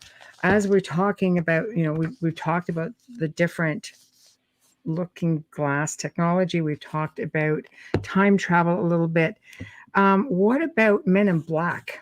This is something that is this, what are they? I mean, we're talking Black Ops, we're talking Men in Black, we're talking about, I guess, I kind of look at them as just strong men for military, government, maybe shadow government. Don't let anybody talk about anything. Just threaten them. Right. This has been going on since like Roswell. Yeah. Right. So. And that's a chapter in the Cosmos section of Future Esoteric, Men in Black. Right. And and I propose all the different scenarios of who they might be. But you have to understand, they used to show up when people would have a contact experience. Before we had these things to call our friends or take a picture or a video, we'd go to a payphone, right? I saw a UFO. I just came face to face with an alien. They'd be running to go to a payphone or to tell their friends. And before they could even open their mouth, they were confronted with these Men in Black who would telepathically threaten them. So is this a government agency that does it? Why do they always wear the dark glasses to disguise their eyes? Well, they're probably hybrids. They're probably ET human hybrids who have telepathic abilities and whose eyes are the dead giveaway. Right. And they're often bald too. They have no hair. That's why they wear the fedoras. And they have been captured on closed circuit TV. And I reproduced some of the photos, some of the best photos of the Men in Black in the chapter. And so why were they so concerned about people having these contacts or UFO? Yeah. So they were obviously helping to cover it up. And in the early years, there was probably an agenda that had to be met, right? That they were coming out and doing this work to silence people telepathically. Now, they would never threaten anyone overtly. That's what's also really interesting. But the people who they came in contact with, not only have they just had this momentous, life-changing sighting or experience, and then they're confronted with the Men in Black saying, you better shut the F up, or terrible things are going to happen to you. And once in a while, some of those contactees would talk and things would happen to them. So there was enough to know that, security cameras in Niagara Falls, Canada. There are famous ones too. Yeah, real famous ones. Video footage as well. And where you can make out their faces, and they do look scary. They do look like they mean business. And the other thing is they would drive these very old cars too, like these 1950 black Cadillacs. And Carrie Cassidy's a friend of mine. I've done several shows with her on Camelot.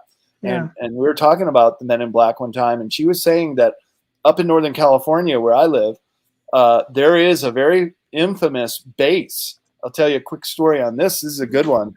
Yeah. So in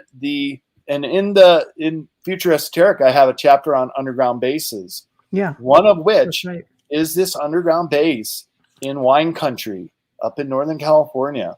Some of the most desired vineyard land, farmland in the world. Yes. And so there's this base there. It was even in the Napa Sentinel, I think is the name of the newspaper, and I reprint the quote in the book of a giant subterranean, these nuclear powered machines, and I show a picture of it in the underground bases chapter. It's like 10, 20 stories tall. They're massive, and they're nuclear powered, so they do not need to be refueled.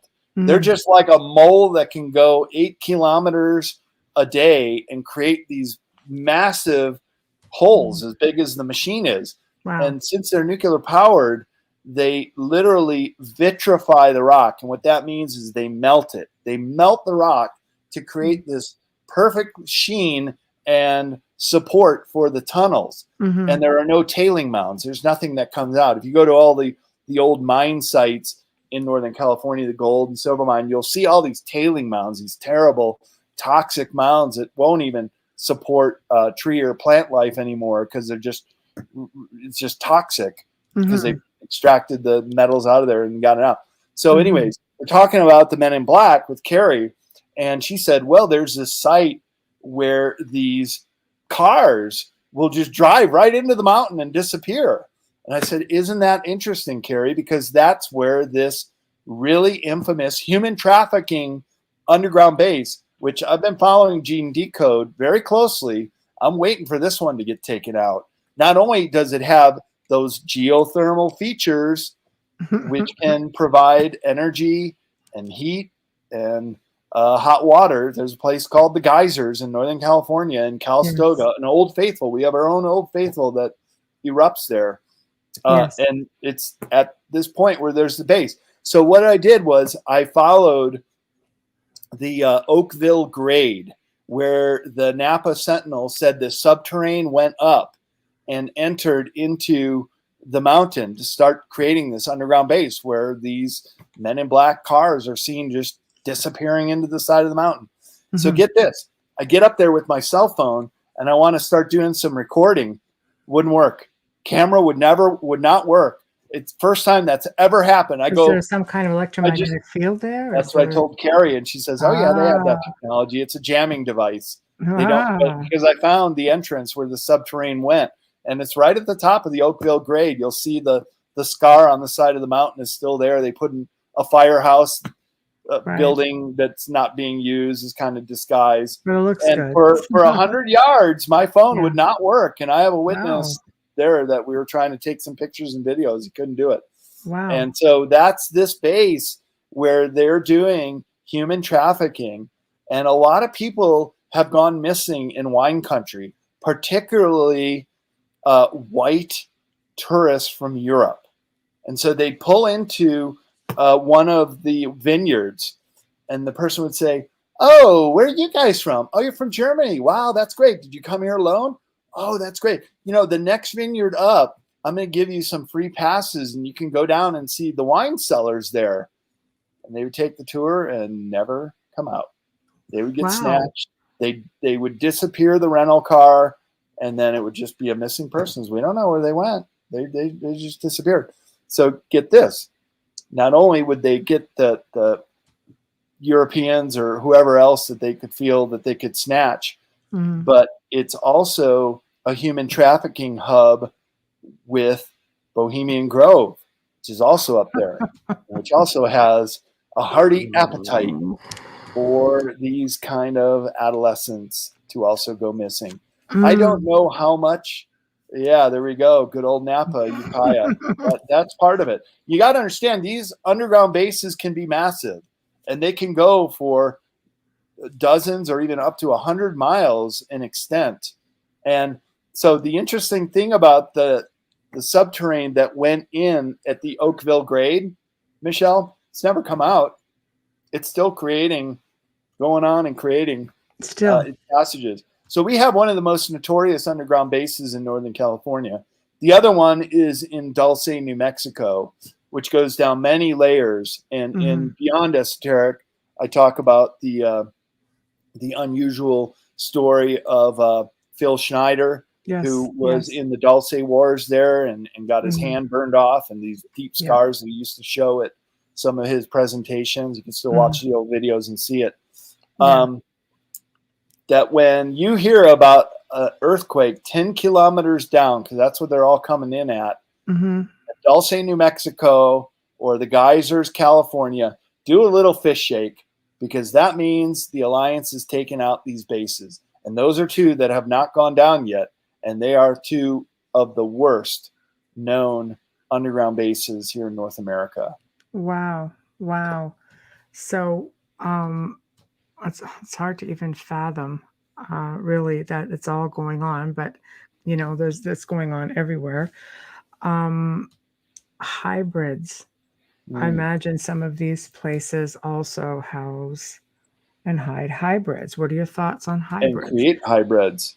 Dulce, New Mexico, it's called the Nightmare Hall, where abducted humans are just screaming. It's the worst nightmare that you could ever imagine.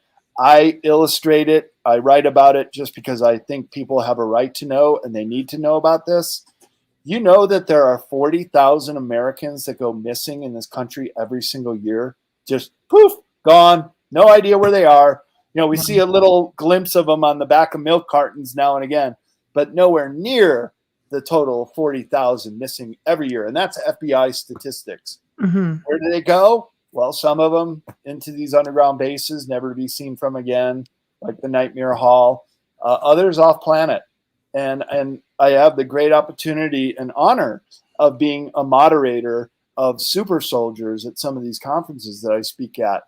And one common theme is the human trafficking that's going on. And none of these guys are happy about talking about it, and they were powerless to do anything, because sometimes these people are like, please help me, and they can't do anything.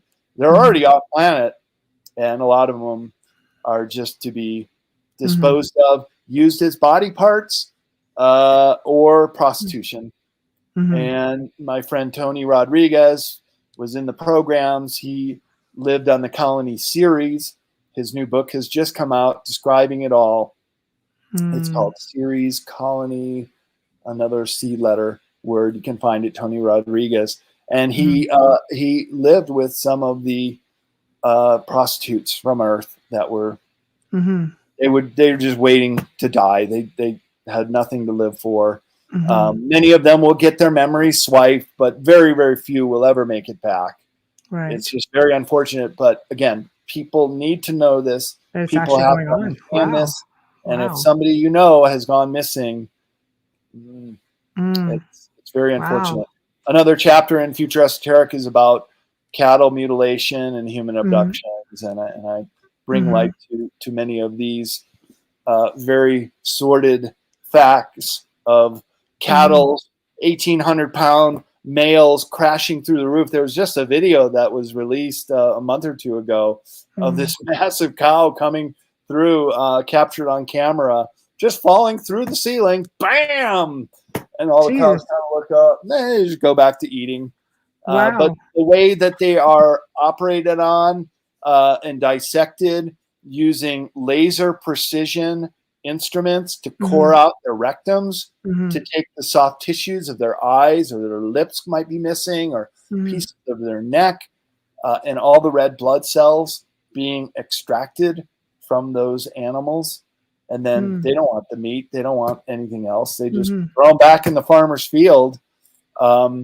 Did you know, Michelle, that in case of an extreme emergency, say if it was life or death, if you're bleeding out and you have no other recourse, you could use cow blood and live. It wouldn't be good for you. You'd need a blood transfusion, but you'd live long enough to get that. So we have a lot of similarities with mammals. And I would say that part of the cattle mutilation phenomenon is because some of these body parts, the red blood cells in particular, are also a food source to who? The gray aliens. They use a mixture of this that they rub on their skin. That's how they eat. So again, we need to be aware of predatory species. Are they not AI? On us.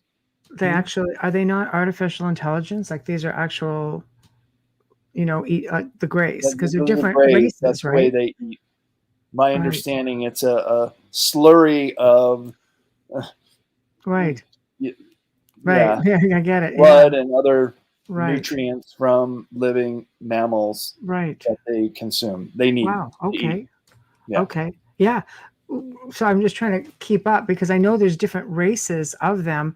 And when you're mentioning that they were basically created in a laboratory, I'm thinking, because I know there's also stories of Greys being artificial intelligence or, holograms or so these, I guess, are the Greys that work with probably the reptilians. Would that be right? And saying that, like the same idea. It's again all under the Archonic network. Got it. Reptilians being on top, several species of Greys as their underlings that take their orders. That's the hive mind of these workers that do the dirty work. We also have to include the MILABs, the military laboratories, which are also doing human abductions, which are also doing animal mutilations and giving what these entities need over to them. Now, the reason we don't see a lot of cattle mutilations anymore, it was creating too many alarms. And I'm calling. Can't hide a cow. I know Linda Moulton Howe's done a lot of research in that field, and Christopher O'Brien, who did the book on the Mystery Valley. I know these guys. I've talked to them many times, and they're in the agreement that the reason why we don't see a lot of these cattle being just dropped anymore into fields still happens. Like I said, the cow coming through the ceiling is because now they have certain drop areas in our national parks. So I don't know if you know this, but a lot of the big national parks have certain areas where no people can go, no one at all. A big one here in Arizona, up in Grand Canyon. It has all the names of Egyptian gods, of the Isis Needle and the Osiris Plateau, and so many different. That's just one of many of these big national parks that have no-go zones. And according to some of these super soldiers, now they're just dropping carcasses on X marks the spot, and then it's just carrying to the other animals and bears and other will go there, including humans. Recycling. Drop there too. Recycling. Yeah. Good one, Penny. Look out for the cow dropping as opposed to the cow crossing. Yeah. That's it's I don't think I know you hear about this a lot in the States, and even Skinwalker Ranch was having issues with that. I don't think we have much of that up in Canada, to be honest. Like if we do, you do. Do we really? So our government's just extra. Have you ever heard of Nelson, BC, Canada? That was the big lot of some of the super soldiers, including Casbald and who's the guy that died in Sweden? Very mysterious circumstances. Had black goo coming out of his mouth just before he was going to give a presentation. They said that they were. Yeah. Okay. Yeah, I know the guy. Max Sparks. Max Spears. That's it. That's right. Max Spears. Yes. I heard he was actually sacrificed. Could be. Something really weird happened. The guy was in perfect health, and he died under very mysterious circumstances right before, just like Phil Schneider, who said, I'm going to come out with some big bombshells, and then they get off. They were going to present at conferences, and the whole things get filmed and get out there, and they were silenced. Yeah. But Max Spears and James Casbalt and others who were also test tube human super soldier babies. They even admit it. You can see them say it in their own words on some of their videos, that they were out of the underground base at Nelson, BC, Canada. And isn't it interesting that the Queen of England herself went there to some of the Native American reservations? You call them First Nation peoples. That's right. Yeah. And they would select children and take them out, and those kids would never be seen from again. And now what are they finding? Mass graves of some of these children in Canada. Yeah. Don't think you're immune. I don't think any country is immune. No. They're doing what they need to do because they control the narrative, right? So when we have these kind of conversations and we bring light to it, that doesn't work for them. They don't like this. No. John Polk's laughing in the background. I know. He can't control him. We've only got a few million people listening tonight. No biggie. You know, I don't know how the archive will do, but you can't stop live radio.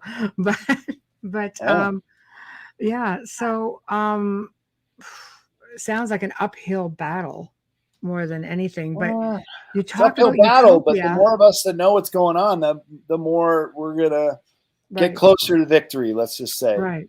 Because the war is about consciousness. It's controlling the narrative. It's taking it back and saying, hey, this is our reality. This has been robbed from us and we want it back. And we are not going to let these globalists and their ET handlers. Look, the real generals are the reptilians. And this was just reconfirmed to me at the conference. Yeah. Well, who supersede them? Like who? Well, underneath them are like Rothschilds and Rockefellers. What about over them? Like there's some elite families here that a lot of people don't even know about, that don't come out into the public. Like, are they? There are insectoids. They're part of it too. They're kind of a hive mind. I would also put them in the Archon network. But really, who's running the show is reptilian ETs. Now, David Alex Collier, who came out last year at the Mount Shasta Summer Conference, and he's coming back. He said publicly, he's like, I haven't done a public presentation in 20 years, and right after this, I'm going into retirement again. But Rob Potter, the host of the show, he's going to bring him out of retirement again, and I got a great opportunity to sit down and talk to him, and John Polk's going to be doing Skywatch tours at Mount Shasta. So come on out. There may be some tickets available. And I love it. Come and meet us and get to hear Alex Collier talk. So he is an Andromedean contactee from the time he was a little kid. One of the few people I know that have recollection of being aboard a craft and can describe it and tell you how they do it. Fly these things mentally, by the way. Right. That's why there's no screens. There's no hand gears. What they do is they sit in one of the chairs, like the Montauk chair, and sometimes even wear a headband, and their suit also is part of the ship. Right. But he has said that I need to connect you with some people, Brad. I do need to connect you with some people. I think that might just blow your mind. Right on. I will, because just with things that you're saying now, it's, you know how sometimes it's like synchronicities, right? Things just, we're just supposed to come across people to shall I say, be part of this big network of the collective and putting it out there and helping with awareness. And I'm going to connect you with a couple of interesting people. So, and you're going to go, what? Sounds great. Well, what I wanted to say before we run out of time here is Alex Collier was saying that ever since 9/11, big false flag attack, the Andromedeans saw in their future that humans were going to be a terror in the universe. We were going to be like Avatar movie and just be exploiting other planets and be a real menace.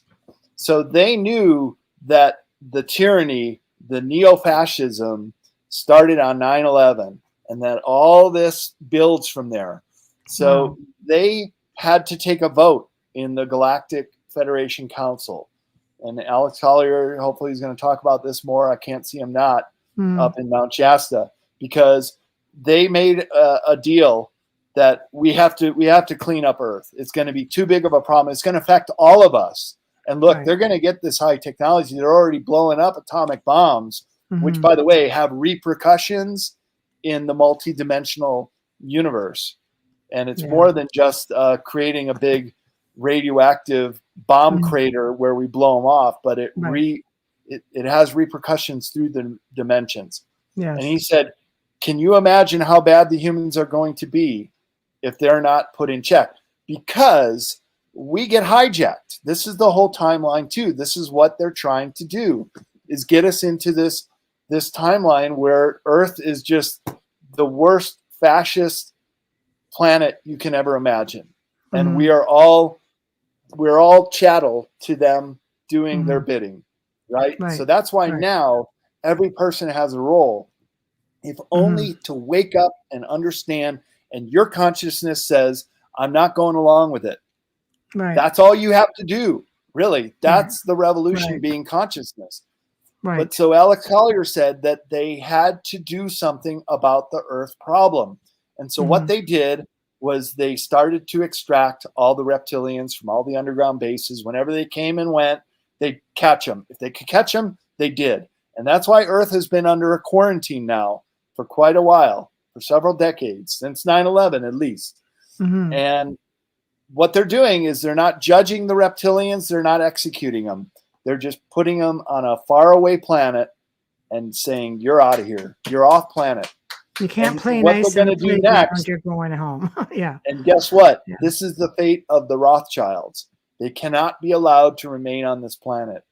If they're fortunate enough not to be executed, ALA, the French Revolution with pitchforks and hanging them off the lampposts, they will be put off planet as well, because they cannot be allowed to manipulate Earth anymore.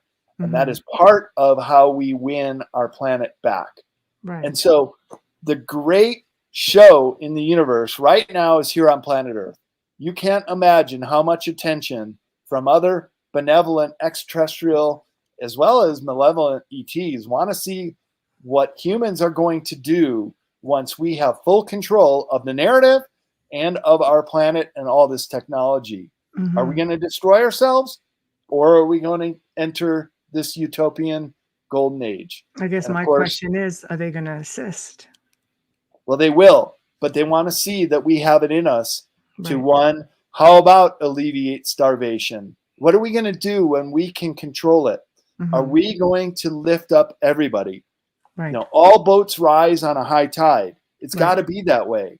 So we have to be able to not only help all the other humans on this planet, but we have to stop the environmental degradation of this Mother Earth, this garden planet, which is just a beautiful gem that we have destroyed. So, for example, Fukushima, it's still leaking radiation. I live out here on the West Coast. I won't eat fish anymore out of the Pacific. They're still pulling out tuna. Tuna are apex predators of the ocean. They just circle around and around the North Pacific Basin. I was one time fortunate enough to be scuba diving in Fiji, and we did an outer reef dive. The only sound you can hear when you're scuba diving is when you take a metal knife, for example, and hit your tank, and it's ding, ding, ding, ding, ding. So I looked over, and my dive master, he's like pointing up, because we're well down, 100 feet down, and we see 3 or 4 bluefin tuna go swimming by, and they're massive and just prehistoric looking animals, and just booking, moving through there so fast.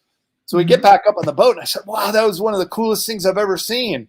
And he goes, you only saw 4 or 5 of them. 20 years ago, you would have seen 70. 100 years ago, you would have seen 700. That's how decimated our oceans now, denuded of all the fish that Asia and a hungry world wants to eat. So we have to restore this garden planet and break out of this prison planet and make it a garden planet again into a utopian age. And so that's the small part I hope to offer through my books, through these interviews, is just to get people thinking that there's got to be a better way. Because this ain't it. Awaken a little bit. We're not being given a very good option here. Oh, you'll own nothing and like it. No, it's not an option for me. I own lots of crap. Globalists and the horse they rode in on. I like it. I know. It's it's funny you mentioned the oceans, because last week we had Captain Paul Watson. Oh, great! I love him. Oh, he's an awesome guy. Yeah, and he said one thing, and it's all he ever has to say: if the oceans die, we die. Yep. And I think people need to realize that our planet belongs Well, I say it belongs to us. I think it's on loan to us for our children and our children's children and for future generations coming in. And the old term that you have to, when you go somewhere, leave it a better place than how you found it, preferably because you were part of that. I think that applies here because we're really leaving one hell of a mess for future generations if we can't get this straightened out. Yep. Right? So, well, thank you so much. I wish you all the best on your UFO talk, and I wish I was there because it sounds like you guys are going to be having a whole boatload of fun. And find one of those UFOs for me. Take me a picture. Take me a picture. But you will be coming back for book 3. How does everybody find you right now? Website? Yeah, well, you can go to bradolsen.com, and one of the pages is all the conference I'll be speaking at. Come on out and meet me. I love to meet our audience and sign books for people. If you want to check out my books, go to cccpublishing.com. And I'm also a book publisher, and I have other authors that I publish, including Leo Lyons-Agami, Michael Jaco, and Milo Duquette, some of the biggest names in occult research. I publish and I edit their books. So I'm very familiar with these subjects. I know them. I love them. I have to get deep into them. But sometimes it's a little troubling to think them through too much. So that's why I put it out in the world, and we'll let people decide. And let's take back that narrative. And the revolution is consciousness, Michelle. And that's the subtitle on the back of Modern Esoteric Beyond Our Senses. And I know we're going backwards. That's okay. Modern Esoteric will be the next interview, and that's a great one too. 5 stars on Amazon, and it's very well received as well. Well, that's the next one. So you guys better catch up and go ahead and get Future Esoteric, the Unseen Realms. Damn, fan got it. That Arconic Network. We're going to see them now. Exactly. There we go. There we go. Well, thank you. You got a live audience back here, too. We do. I like it. It's like a cheering section. That's amazing. So I will shoot you an email with a little bit of information. And please do. And thank you. So have yourself a fantastic weekend. Oh, you too, Michelle. And I look forward to the next time we have a chance to talk. All right, darling. Have a good one. Bye-bye now. Wow, that was like amazing as always. I get a little bit tongue-tied. There's just so much information, really hard to process. But we are at the end of another fantastic segment here on the Outer Realm. Big thank you to Brad Olsen. Huge thank you to Folgers Coffee and Dr. Snick. Please remember to head over and show us some love on YouTube at International Public Radio, UFO Paranormal Radio, and UFO Gods and Extraterrestrials. If you want to drop us a line, please do so at the Outer Realm Contact at gmail.com. That's the Outer Realm Contact at gmail.com. Head over to Facebook, give us a like. We appreciate it. Next week, we have 2 returning guests. Wednesday, we welcome the return of Wes Roberts. On the last segment, you will have remembered him from talking about his abduction experiences. This time he returns to something a little bit different. He's going to be talking about magic. I know, right? Sounds great. Thursday evening we love this guy. He is just awesome. David Weiss is coming back to the show, and he's going to be picking up where he left off with his discussion on the flat earth theory. Yeah, you heard it right. The flat earth theory. And I'll tell you, his archives are still out of control. People love him. He's full of energy. He's just charismatic. We really love him. Check out the Facebook pages too for the Gray Zone Uncensored Summer Hours. Yep, that's right. Summer Hours every 2 weeks as opposed to every week. We have to have a life too, people. It takes a lot of research, about 20 to 25 hours a week to research for Gray Zone. I'm just like work to the bone. Anyway, it's a long weekend for those of us in Canada, the Victoria Day weekend. So for those listening here in Canada, please just play safe. I know the fireworks have already started out this way. So just, make it back to us next week. Okay. So thank you and good night.